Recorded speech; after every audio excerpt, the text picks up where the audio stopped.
जाऊया पुढे एक मोठ्या बातमीकडे। बातमी आहे पंतप्रधान नरेंद्र मोदी यांच्या संदर्भातली। मोदींकडून जखमींची विचारपूस करण्यात आली।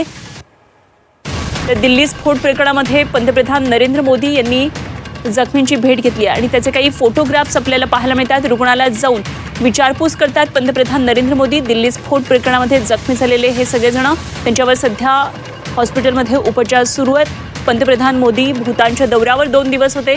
आजच पंतप्रधान मोदी दाखल झालेले आहेत आणि लगेचच तातडीनं जखमींची भेट घेतल्याचं दिसतंय। विचारपूस केलेली आहे पंतप्रधानांनी। दिल्लीमध्ये झालेल्या या बॉम्बस्फोटामध्ये 12 जणांचा मृत्यू झाला, अनेक जण जखमी झालेले होते। अत्यंत वर्दळ असलेल्या रहदारीचा हा सगळा भाग असलेला सीसीटीव्ही फुटेज सुद्धा आता या संदर्भातलं पुढे आलेलं आहे।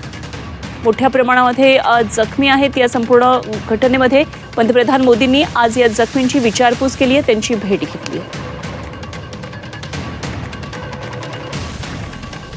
तरी हे फोटोग्राफ्स आपल्याला पाहायला मिळतात। पंतप्रधान मोदींनी जखमींची हॉस्पिटलमध्ये जाऊन विचारपूस केलेली आहे। दिल्ली स्फोट प्रकरणामध्ये अनेक महत्त्वाचे धागेदोरे आता पुढे येऊ लागलेले आहेत। तपास यंत्रणा अत्यंत वेगानं सगळा तपास करत आहेत।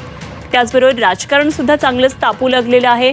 यामध्ये महत्त्वाचा सहभाग असलेल्या सगळ्याच जणांना आता ताब्यात घेण्यात आले। मात्र कुठपर्यंत हे सगळं प्रकरण गेलेलं आहे, काय नेमकं टार्गेटवर होतं, या संदर्भात सुद्धा तपास यंत्रणांकडून आता बरेच मोठे खुलासे होतात। तर पंतप्रधान मोदी यांनी या संदर्भात आता जखमींची भेट घेतल्याचं आपल्याला पाहायला मिळत आहे।